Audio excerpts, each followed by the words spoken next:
Hai Sobat Perudem, ketemu lagi di Newsroom. Kali ini kita akan membahas terkait dengan pemerintahan baru sebetulnya ya. Presiden sudah dilantik 20 Oktober, DPR juga sudah dilantik lebih dulu ya, 1 Oktober 2024. Nah, kita akan membahas tema diskusinya adalah mungkinkah demokrasi tanpa oposisi. Ada Mbak Bivitri Susanti, apa kabar Mbak? Baik, makasih. Ada Mas Haikal, Ya. co-host saya nanti. Nah, Mbak Bibip, pertanyaannya kan judulnya mungkinkah demokrasi tanpa oposisi? Mungkin nggak? Nggak mungkin. Pas Ninis lagi ngomong aja dia tuh udah mau bilang nggak mungkin. Tapi nanti kepotong ya kan. Iya. Jawabannya memang nggak mungkin. Iya. Karena kan semua partai udah, bahkan yang kemarin ikut kompetisi udah jadi menteri juga gitu loh. Iya, jadi demokrasi kalau nggak ada lawannya kan memang kan.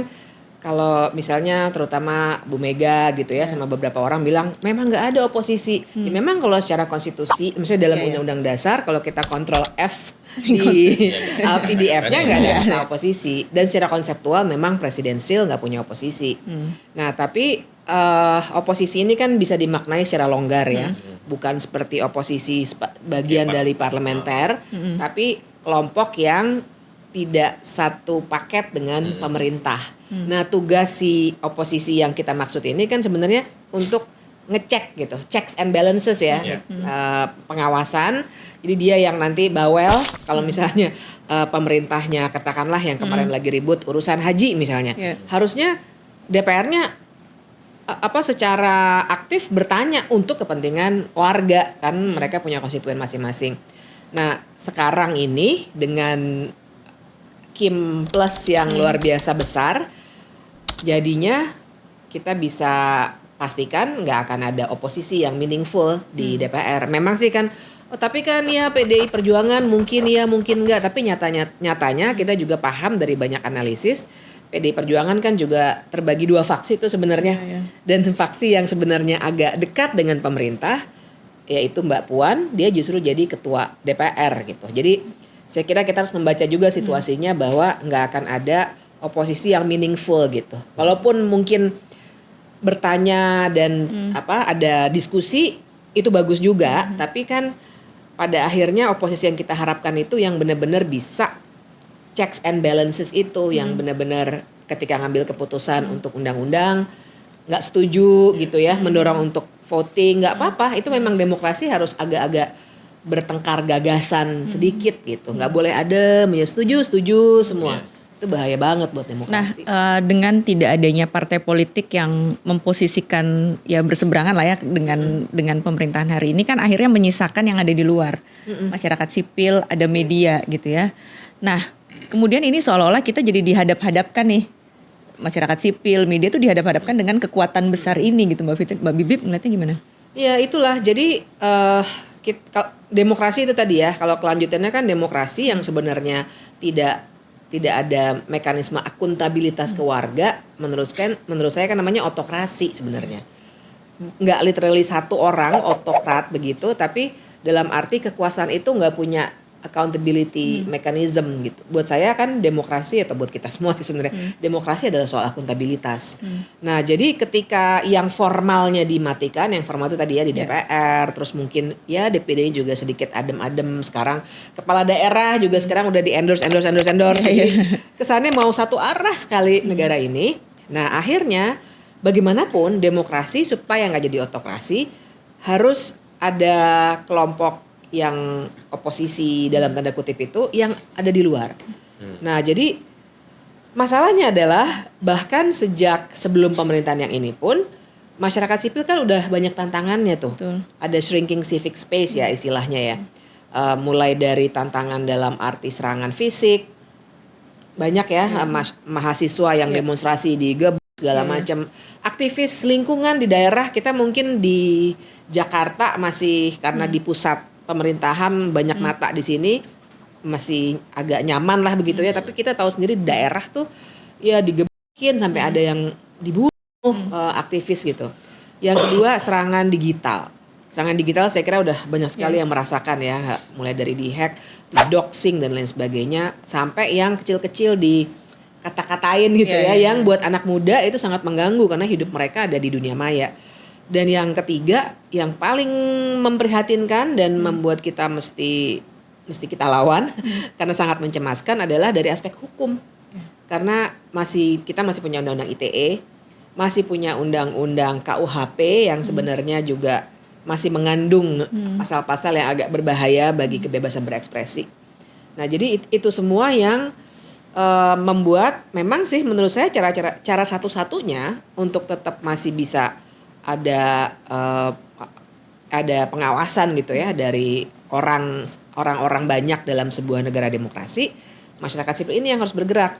Nah, jadinya ini benar bahwa nanti yang kekhawatirannya adalah kita seperti dihadap-hadapkan karena kelihatan sekali karakter pemerintahan Pak Prabowo Gibran ini memang karakternya kontrol yang kuat.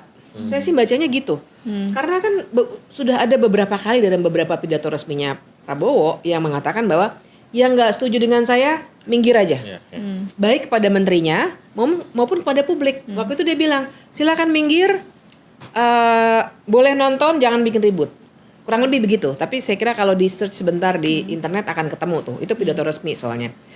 Jadi ada keinginan memang untuk bikin pemerintahan yang sangat-sangat minim kontrol. Dan itu kalau nanti masyarakat sipil berupaya terus dan memang harus begitu ya, masyarakat sipil luas tadi, media, NGO, segala macam kolektifnya anak muda, nantinya akan berhadapan dengan pemerintah yang memang kelihatannya maunya kita semua patuh gitu.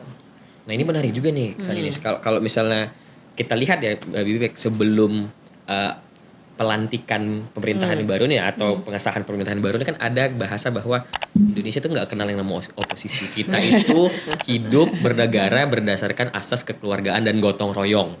Nah, jadi cuman kan ini jadi masyarakat harus dijernihkan juga ya. Harus. Apakah kemudian gotong royong itu artinya tidak boleh ada yang kritis, tidak boleh ada yang berbeda atau seperti apa gitu. Karena kalau kita lihat seperti sekarang ini ya sepertinya memang tidak boleh ada kritik apa-apa ya jadinya gitu.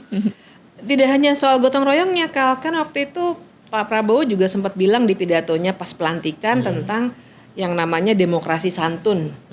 Ya, terus dia bilang ini adalah tradisinya bangsa Indonesia.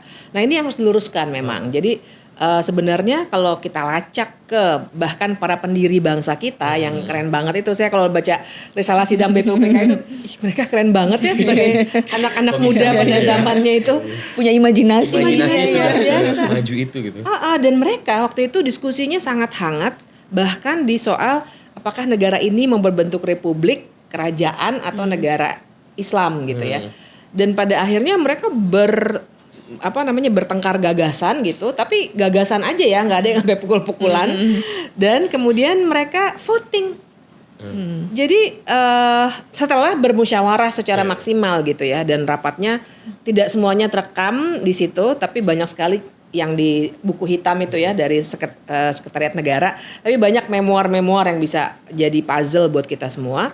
Kelihatan bahwa salah kalau misalnya dibayangkan para pendiri bangsa itu nurut-nurut semua. Membayangkan mungkin ya yang dibayangkan Soekarno sama Hatta bilang oke, setuju gitu.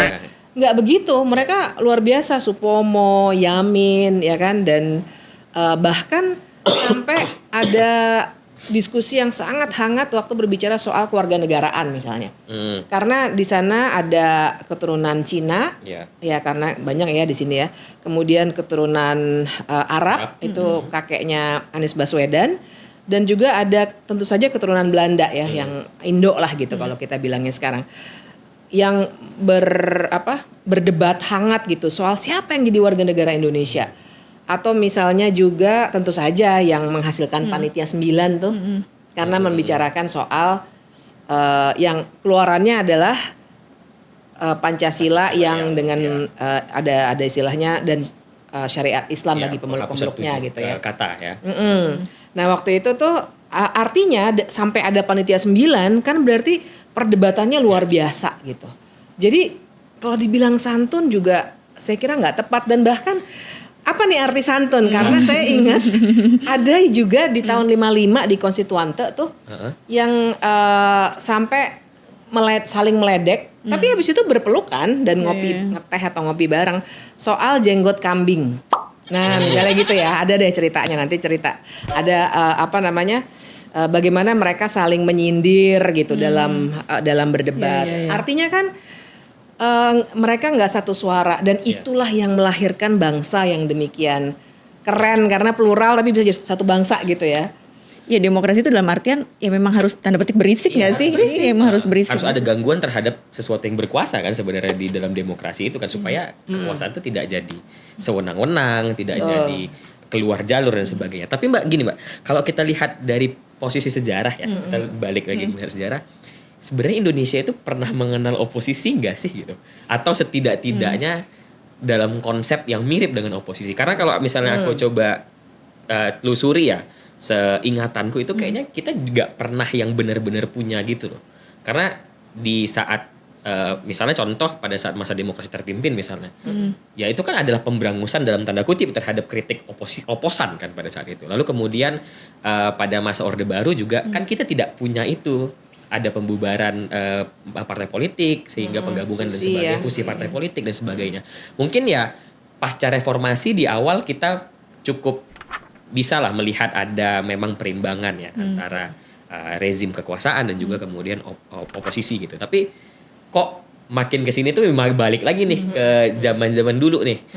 Ketika kita belum kenal reformasi dan ketika ya memang ya semua itu serba terpimpin. Sebenarnya antara tahun 45 sampai sekitar tahun 57 itu ada oposisi. Jadi kita harus ingat bahwa antara tahun 45 bulan Oktober penandanya Oktober itu karena dulu ada maklumat wakil presiden nomor X itu ya. Sampai dengan tahun 57 itu kan kita sistemnya parlementer. Nah, dalam sistem parlementer itu sebenarnya bedanya dengan presidensil adalah justru di titik oposisinya itu karena kalau di negara parlementer kita memilihnya legislatif saja. Udah, kemudian legislatif lah yang akan membentuk pemerintahan. Sisanya jadi oposisi. Tapi cuma legislatif gitu. Kalau kita di presidensial kan ada legislatif, kita milih legislatif dan kita milih kepala eksekutif yang namanya presiden. Presiden bisa membentuk sendiri kabinetnya gitu, lepas dari parlemen lah, kurang lebih begitu. Nah, waktu zaman Indonesia masa parlementer, jadi sebenarnya dengan sistem parlementernya itu sendiri, oposisi ada. Dan kalau kita lihat catatan-catatannya kayak George Cahin, terus Danny Lev gitu ya, Ben Anderson, tahun 50-an soalnya mereka risetnya ya. Mereka bercerita bahwa waktu itu perdebatan di parlemen itu dan di konstituante itu sangat keras karena ada oposisi memang. Kita harus membicarakan partainya juga banyak. Ada PKI gitu ya. Ada Masyumi dan banyak sekali. Dan kita juga harus ingat bahwa ketika maklumat wakil presiden nomor X tahun 45, Oktober 45 itu keluar pun dikarenakan ada anak-anak muda yang dalam tanda kutip oposisi juga. Anak-anak muda itu Soekarni ya kan, Tan Malaka secara tidak langsung sebenarnya lagi menggugat Soekarno dan Hatta, bilang kalian harus bikin ini pemerintahan jalan dong di negara yang masih bayi ini. Dan satu-satunya cara adalah kalau kita membentuk sistem pemerintahan parlementer. Nah, jadi akhirnya berjalan dan sebenarnya peran oposisi itu cukup kuat tuh, makanya kemudian konstituante nggak bisa menghasilkan UUD yang definitif itu yang mereka perintahkan kan. Justru karena mereka nggak mau nggak bisa menemukan titik terang sampai akhirnya ada situasi sama Angkatan Darat juga sama Soekarno yang bikin keluarlah pembekuan dulu ya tahun 57 itu baru kemudian tahun 59 demokrasi terpimpin. Dan Hatta misalnya menurut saya Hatta juga waktu itu oposisi bagi Soekarno. Yang sudah mulai Hatta anggap nggak baik perilakunya. Makanya tahun 57 dia kan nggak jadi, dia mundur dari wakil presiden. Tahun 60 itu dia mengeluarkan satu manuskrip yang judulnya Demokrasi Kita. Ditaruh di harian yang namanya majalah yang namanya Panji Masyarakat. Nah, di situ itu dia kritik betul Soekarno. Menurut dia demokrasi kita tuh nggak kayak gini. Dia konsepsikan semuanya bagus sekali. Sampai sekarang gampang sekali kalau dibaca itu udah terbuka luas ya. Jadi kalau di search sebentar pasti dapat deh kalau tertarik. Judulnya Demokrasi Kita. Jadi buat saya itu adalah justru bibit-bibit atau bukan bibit sebenarnya contoh yang sangat kuat soal bagaimana politik kita dulu ketika politikus adalah intelektual. Iya. Jadi mereka punya prinsip juga. Orang kayak Hatta kan mau nikah aja dia bikin buku dulu. Itu hebat banget orang memang ya. Dia kan bikin buku dulu lewat pikiran Yunani apa kalau nggak salah judulnya. Jadi karena mereka intelektual yang megang prinsip, kalau mereka melihat ada yang salah, mereka bilang itu salah. Seperti Hatta dengan demokrasi kita dan bahkan tuh bayangin aja orang mau aja mundur jadi wakil presiden, sementara kita berebutan presiden. Sampai ngubah-ngubah aturan ya. Sampai manggil paman mau jadi wakil presiden. Dia malah mundur karena dia ngeliat nih zolim nih orang nih. Saya nggak mau jadi bagian dari itu gitu. Jadi buat saya itu catatan sejarah yang luar biasa penting, tapi memang nggak banyak dibicarakan. Ya. Nah, Mbak Bibip di presiden yang sebelum-sebelumnya kan orientasinya tuh selalu pembangunan gitu ya, ekonomi. Dan selalu dikatakan kalau ekonominya mau baik, ini harus stabil nih, pemerintahnya harus stabil, nggak boleh noise lah. Itu selalu dihadap-hadapan. Tapi emang apakah nggak bisa berjalan beriringan ya? Pembangunan, efektivitas pembangunan sama ya pembangunan demokrasi juga gitu. Karena kita kayaknya selalu mau berusaha keluar tracknya terus nih demokrasinya. Menurut saya bisa dong. Banyak sekali kok di negara lain yang lebih mapan demokrasinya itu bisa dijalankan. Menurut saya ya istilahnya Orde Baru kan dulu stabilitas politik gitu ya.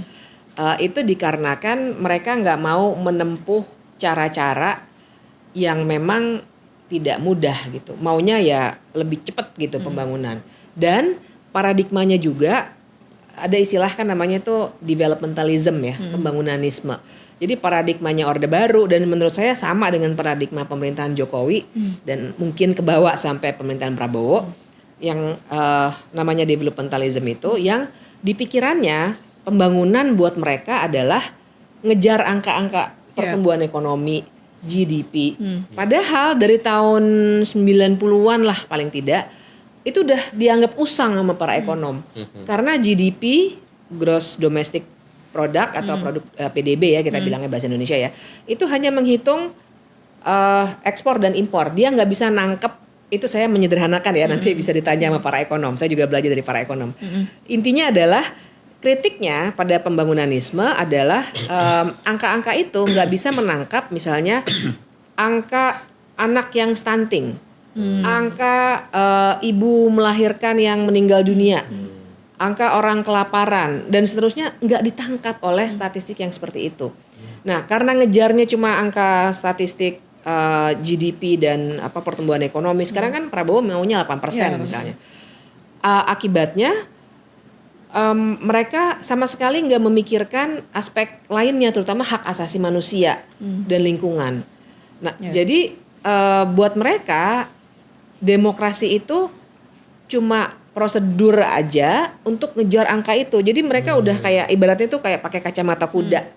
Ngincernya pokoknya PDB nih mesti tinggi nih, PDB mesti tinggi. Sehingga biar cepet, biar instan, mereka nggak mau menempuh cara-cara demokratis yang banyak gangguan, terus misalnya deliberasi ketika membuat undang-undang. Buat mereka itu buang waktu, nggak efisien. Karena itu paradigma ya. Jadi, tapi sebenarnya sangat mungkin, apalagi zaman sekarang teknologinya udah luar biasa. Mau transparansi tinggal taruh di media sosial misalnya, nggak kayak zaman dulu gitu kan. Itu sangat mungkin dilakukan. Contohnya banyak di Jerman, yang di negara-negara Eropa ya, di Denmark dan seterusnya. Kalau Amerika sih lagi salah juga ya. Tapi sebenarnya sangat-sangat mungkin. Cuma imajinasinya minim karena pakai kacamata kuda itu. Pokoknya ekonomi aja karena paradigmanya developmentalism. Ini bicara soal imajinasi ya kan ya. Ini menarik sih sebenarnya karena kalau kita lihat itu banyak yang akhirnya sama kayak Mbak mungkin ya, menyalahartikan bagaimana kemudian pembangunan itu sendiri ya. Karena jujur aja ya di kalangan yang seumuranku atau di bawahku tuh ada loh yang bilang kita tuh butuh pemimpin yang tegas dan bahkan meromantisme kondisi Orde Baru untuk melihat bahwa oh ini kita karena tidak ada pemimpin yang tegas sehingga tidak bisa kemudian membentuk kebijakan yang itu benar-benar bisa dijalankan gitu dan sebagainya. Kok bisa gitu ya? Ada yang imajinasi padahal nggak merasakan gitu. Ya sama ini juga kan tadi kalau tadi kita ngobrol ya zaman waktu itu kan ya anak-anak muda lah sebetulnya yang punya imajinasi gitu ya. Yang sekarang kayaknya ada keputus tuh, ada gap apa ya? Saya nggak tahu lah apa gap sejarah atau gap apa gitu ya, atau mungkin juga ya itu kan harus membaca ya. Benar. Itu kira-kira apa yang bisa apa ya kalau anak muda sekarang tuh nggak relate gitu. Cukup nggak sih misalnya bikin universitas HAM untuk bisa Ya untuk memahami HAM ya. HAM itu kan, apakah harus kayak gitu? Unik sih sebenarnya ya. Kacau ya. Iya. Pertama memang kita harus bongkar dulu tuh Iya. kata tegasnya itu. Maksud saya tegas sama brutal itu kan beda banget ya. Maksud saya yakin banget Ninis tuh orangnya tegas. Makanya dia bisa memimpin sebuah organisasi misalnya gitu ya. Tapi kan bukan berarti dia jahat. Iya. Nah, maksud saya jadi di banyak kepala orang Indonesia menurut saya sih karena pendidikan. Itu merasa bahwa satu-satunya cara untuk disiplin dan tegas adalah militerisme. Militer. Iya. Nah, sehingga ya jadi makanya model-model militerisme misalnya harus bangun pagi, harus baris berbaris gitu. Iya. Itu yang lebih umum di kita ya. Menurut saya sih itu ada dua kontribusi. Pertama, memang secara sejarah tuh militer kita kuat dan akhir-akhir sebelum kita merdeka kan kita tuh dikuasainya oleh pemerintah militernya Jepang loh. Dan mereka sangat fasis. Iya. Jadi bahwa kita sampai sekarang ke bawah 17-an aja upacara bendera misalnya. Nggak salah sih, cuma maksud saya di banyak negara lain hari kemerdekaan tidak harus militerisme kan gitu. Di kita yang militerisme banget. 10 November upacara bendera, 28 Oktober upacara bendera gitu. Jadi sejarah gitu. Yang kedua juga pendidikan, karena pendidikan kita itu tidak dituntut untuk membaca dengan lebih komprehensif soal sejarah kita. Karena kalau kita ngobrol ya sama anak-anak SMA zaman sekarang, mereka bilang dapat sejarah itu kalau dari buku ya minim sekali. Dan pendidikan kewarganegaraan juga bukan seperti civics education yang basisnya hak, tapi nasionalisme sempit, patriotisme. Jadi kayak udah terpatri gitu. Orang yang tegas maka bisa sukses, maka dia harus keras. Padahal tegas belum tentu keras loh menurut saya. Asal kita konsisten itu kan namanya tegas juga gitu. Itu mungkin ya yang menyumbang. Iya. Dan ini juga berkaitan sama balik lagi ke tema ya, demokrasi tanpa oposisi. Yang bikin gemes tuh juga kenapa sih partai politik tuh kayak nggak berani gitu loh. Ya udahlah kita ambil oposisi lah, kan kita Gitu kemarin ya, berseberangan saat pemilu gitu. Sependek itukah maksudnya dikasih posisi gitu ya, dikasih jabatan terus. Dengan alasan ya kita kan ingin sama-sama semuanya stabil. Itu loh kan selalu baliknya ke situ Tidak gitu. boleh ada perpecahan. Iya, tidak boleh ada pertikaian. perpecahan gitu. Ya itu juga sumbangan dari cara berpikir bahwa cara berpikir bahwa yang namanya membangun atau ikut serta dalam demokrasi hanya melalui jabatan gitu. Jadi semua orang ngincernya ya jabatan. Kan sebenarnya bukan hanya ini ya. Pak Prabowo waktu itu jadi menhannya Jokowi 2019 kita semua waktu itu kaget. Iya, betul. Kok mau ya? Tapi ternyata endingnya begini ya. Jadi memang ada keberlanjutan. Nah tapi mereka berpikirnya politik itu adalah soal jabatan, bukan cara untuk memperjuangkan hak.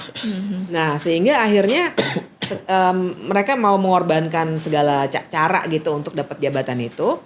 Dan yang kedua adalah juga karena ini ya mereka juga nggak dapat insentif untuk jadi oposisi. Sehingga mereka ya karena mereka mikirnya kan politik itu ladang untuk cari cuan sama kekuasaan. Mereka ini maksudnya orang-orang yang sebagian politikus yang culas itu gitu ya. Sehingga ketika mereka berpikir wah kalau saya jadi oposisi mana saya nggak dapat proyek, nggak jadi menteri, terus dengan budaya feodal juga jadinya kan, wah saya nggak di yang siapa. Jadi akhirnya udahlah, mendingan saya dapat jabatan gitu.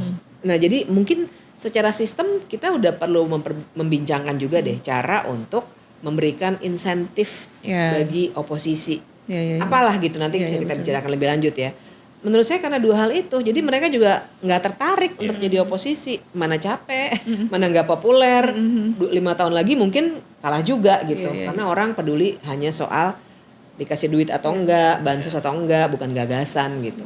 Termasuk juga sampai ke daerah, ini kan mau pilkada ya, kita juga lihat koalisi di pencalonan di pilkada kan juga gemuk-gemuk gitu loh, karena bayangannya ya pokoknya ini harus bangun nih dari Iya. pusat, provinsi, kabupaten kota, tuh semua harus bangun, harus jalan gitu. Sampai walaupun syaratnya udah dipermudah sama Mahkamah Konstitusi pun juga nggak diambil peluang itu gitu loh sama partai politik, itu yang kemudian disayangkan gitu. Iya, kayaknya cara pandangan soal atau pemaknaan soal gotong royong juga mesti kita bongkar ya. Iya. Karena yang namanya gotong royong itu kan sebenarnya kerja bareng. Iya. Sebenarnya ya, kalau kita lihat di Kamus Besar Bahasa Indonesia, saya yakin juga itulah kurang lebih. Nah, kerja bareng itu kan sama aja kalau kayak kita bersihin got gitu yang fisik sifatnya gotong royong, kita akan berdiskusi kan. Ini mau pakai apa bersihin gotnya misalnya gitu. Juga anyway tidak satu komando gitu. Jadi cara pandang kita bahwa untuk membangun pemerintahan yang gotong royong itu maka semua harus satu wadah. Nah, itu yang kecampur-campur dan itu kecampur-kecampur dengan pandangan-pandangan yang saya kira memang dibentuk oleh sistem pendidikan kita, dan itu tentu saja dibuatnya pada akhirnya oleh pemerintah, orang-orang yang elit lah. Elit kan maunya ya mereka yang pegang kekuasaan, sehingga mereka juga nggak pengen ada pikiran-pikiran kritis. Sehingga kita mikirnya, oke, kalau kita mau kerja bareng ya udah pokoknya satu orang yang mimpin, saya cuma jadi pengikut aja deh. Nggak ada yang mau jadi leader themselves gitu. Jadinya ya gotong royong dimaknainya begitu. Iya, Cari iya, pemimpin satu terus kita ikutin aja dia gitu. Iya. Nah, terakhir nih Mbak Bibip, di tengah situasi yang tidak menyenangkan ini ya, yang kayaknya ya kan kalau kemudian dilimpahkan ke masyarakat sipil, media, kan isu banyak banget ya, anti korupsi, lingkungan, perempuan gitu, yang kita tuh juga ini apa ya? Kita kan juga ya semua penting gitu loh, tapi isunya cepat sekali. Nah, peluangnya ada nggak sih Mbak di tengah situasi hari ini? Menurut saya sih tetap ada. Jadi bahwa masyarakat sipil punya banyak tantangan dan tantangannya berat ya karena memang struktural. Ya. Mahasiswa misalnya ya karena kampusnya juga membatasi ya, kayak kemarin Iya, tuh iya. BEM Visip UNER dibekukan dan seterusnya. Tapi harapan itu masih ada karena kita itu kan manusia memang sebenarnya kan kayak mesin berpikir, makhluk yang kekuatannya ada di pikiran gitu. Ya. Nah, saya melihat sebenarnya cukup banyak di kalangan kita semua, terutama anak-anak muda yang sebenarnya sudah bisa melihat ini kompas moralnya masih bener lah gitu ibaratnya. Kalaupun kita dicoba dihack dengan pikiran-pikiran yang ngaco, tapi kompas moralnya masih bener sehingga mereka mencari sendiri. Mulai bikin diskusi, bikin kolektif-kolektif, dan ada yang gabung sama NGO, tapi bahkan komunitas-komunitas itu aja udah keren banget gitu. Nah, saya melihat inilah bibit-bibit yang penting sekali untuk dijalin gitu ya, dikasih pikiran-pikiran yang lebih jernih. Dan buat saya sih sebenarnya tetap bisa mendorong kok demokrasi ini. Pasti nggak mungkin yang 2 tahun lagi jadi, ya nggak mungkin Iya, ya. betul, Pasti ini ya. jangka panjang, Proses, ya. Betul. pasti proses. Sistem pendidikan juga harus dibongkar juga pada saat yang sama. Tapi kalau saya sih masih optimis asal kita semua kerjain rame-rame, lebih rajin untuk menemani Iya. adik-adik Jadi- dan kawan-kawan kita ini. Iya benar. Kan ada lagi? Ya mungkin kalau aku ngelihat mungkin pertanyaan terakhir ya Mbak dari aku, kayak melihat ya situasi sekarang ini, kalau sebelumnya di 2014 kita sih sudah nggak mengenal oposisi ya sebenarnya ya. 2014 itu Iya, udah nggak. ada 2 partai yang nggak masuk, tapi nggak bisa juga dianggap oposisi karena tidak sesignifikan itu juga begitu, apalagi di 2019 ya semakin minim gitu. Nah di 2024 ini kan ya banyak orang yang beranggapan atau berharap ya lebih berharap itu PDIP bisa menempatkan dirinya sebagai oposisi seperti 2009 sampai 2004 sampai 2014 kemarin. Nah, kalau Mbak Bibip lihat setelah dalam ya situasi seperti ini ya, apakah mungkin kita masih bisa berharap dengan sosok-sosok mungkin gitu ya yang ada di Senayan gitu, karena ini pertanyaan yang cukup banyak sebenarnya diterima oleh Perludem juga dari teman-teman media, apakah kita masih punya harapan besar bahwa akan ada proses check and balances yang kuat dari Senayan, karena ya kembali lagi PDIP cukup menempati posisi-posisi strategis ya di dalam alat kelengkapan dewan di Senayan, sehingga ada anggapan ya atau harapan ya mudah-mudahan ini bisa lah gitu setidaknya untuk menyeimbangkan. Kalau untuk yang ini saya skeptis banget. Skeptis. Iya, nggak pesimis sih. Iya, skeptis ya, Mbak. Skeptis banget lah. Iya. Kenapa? Karena kita juga paham, analisisnya udah banyak secara akademik pun gitu. tentang adanya kartel politik ini. Oke. Yang bikin mungkin nanti akan ada orang-orang yang akan berfungsi sebagai noise di DPR, tapi kan pengambilan keputusan saja kita one fraksi one vote. Iya. Ya. Benar. Jadi kalaupun nanti 8 fraksi ini cuma satu yang oposisi, ya udah yang 7 akan tujuh selalu akan kalah. Persis kayak kemarin. Ya. Undang-undang Cipta Kerja, Undang-undang Minerba, semuanya juga gara-gara 7 lawan 2 kan, pasti kalah terus yang 2, apalagi yang satu.